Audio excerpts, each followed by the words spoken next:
আজকে পাবদা মাছের একটা দারুণ রেসিপি রান্না করব, যার নাম হচ্ছে তিল পাবদা। সো হ্যালো এভরিওয়ান, আমি পিয়ালি, আর আজকে চলে এসেছি আবার একটা নতুন রেসিপির ভিডিও নিয়ে। পাবদা মাছের রেসিপিতে পাবদা মাছ তো লাগবেই, তাছাড়াও যেহেতু তিল পাবদা তার জন্য নিয়ে নিয়েছি সাদা তিল আর কালো সর্ষে আর বেশ কয়েকটা পাকা লঙ্কা। তো সেটাকে আমি ভালো করে মিক্সিতে পেস্ট করে নিয়েছি। এবারে হচ্ছে মাছগুলোকে আমি ভালো করে ভেজে নেব, তার জন্য কড়াইতে দিয়ে দিয়েছি বেশ খানিকটা পরিমাণে সর্ষের তেল। তো চলো মাছগুলোকে ভালো করে এপিট ওপিট ভেজে নিই। আর পাবদা মাছ এত ফোটে কি বলবো তোমাদেরকে। তোমরা চাইলে এর মধ্যে পোস্তটাও অ্যাড করতে পারো, তবে সেটা একদমই অপশনাল, আমার মনে হয় তাই আমি দিইনি। আর এখানে মাছগুলো ভালো করে ভেজে নিয়েছি। আর পাবদা মাছ জানো তো ভীষণ নরম, একটু উল্টাতে পাল্টাতে গেলেই যেন মনে হয় ভেঙে যায়। তো যাই হোক, এখানে মাছগুলোকে ভালো করে একটু ভেজে নিয়েছিলাম। তারপরে এই তেলের মধ্যে আমি দিয়ে দিয়েছি ফোড়নের মধ্যে আমি দিয়েছি কাঁচা পাকা লঙ্কা আর তার সাথে দিয়েছি কালো জিরে। আগে জানো তো আমি পাবদা মাছ খুব একটা পছন্দ করতাম না, বলতে গেলে খেতামই না।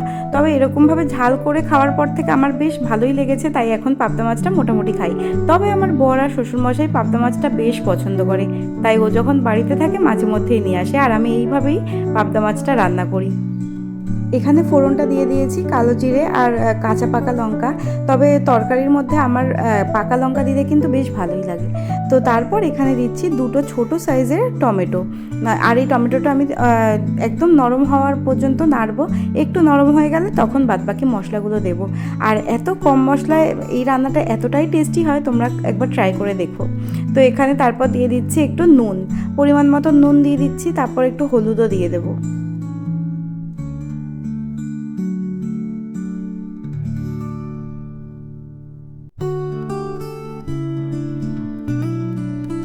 এখানে নুন হলুদ দেওয়া কমপ্লিট। এবার একটু ভালো করে নাড়াচাড়া দিয়ে একটুখানি জল দিয়ে দেব।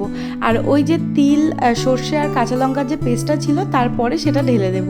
আমি এরকম তেলের ওপর কিন্তু সর্ষে বাটার মানে সর্ষের কোনো রকম কোনো পেস্ট ঢালি না, কারণ সর্ষেটাকে যতই নুন দিয়ে বাটা হোক না কেন, মানে গরম তেলের মধ্যে ওই সর্ষে বাটাটা ঢাললেই না হালকা একটু তিতকুটে হয়ে যায়। তাই আমি সবসময় আগে একটু জল দিয়ে তারপর সর্ষে বাটার কোনো পেস্ট ঢালি। তো এখানে সেই বাটাটা দিয়ে দিলাম, আর তার মধ্যে অল্প একটু চিনি দিয়েছি স্বাদটাকে ব্যালেন্স করার জন্য। আর এখানে ঝোলটা একটু ফুটে এসছে, এখন এই মাছ ভাজাগুলো দিয়ে দিচ্ছি। এখানে রান্না কিন্তু মোটামুটি প্রায় শেষের দিকে, আর কিছুই করার নেই। মাছগুলোকে ঢেলে দিয়ে ভালো করে একটু উল্টে পাল্টে সাইজ মতন রেখে দেবো, ব্যাস। তারপর একটুখানি হালকা মিডিয়াম ফ্লেমে দিয়ে চাপা দিয়ে রেখে দেবো, তাহলেই কিন্তু রেডি আমাদের তিল পাবদা। আর এই জলটা পুরোটা শুকিয়ে যাবে, ততক্ষণ পর্যন্ত আমি একটু ফুটিয়ে নেব। এখানে 5-6 মিনিট মতন আমি চাপা দিয়ে রেখে দেওয়ার পরে ঢাকনা খুলে এখন দিয়ে দিচ্ছি পাকা লঙ্কা, যেটাকে আমি চিড়ে রেখেছিলাম, আর দেবো ধনেপাতা। এইরকম মাছের ঝালের মধ্যে ধনেপাতাটা কিন্তু অবশ্যই দিতে হয়, তাহলে মাছের ঝালটা আরও ফ্লেভারফুল হয়।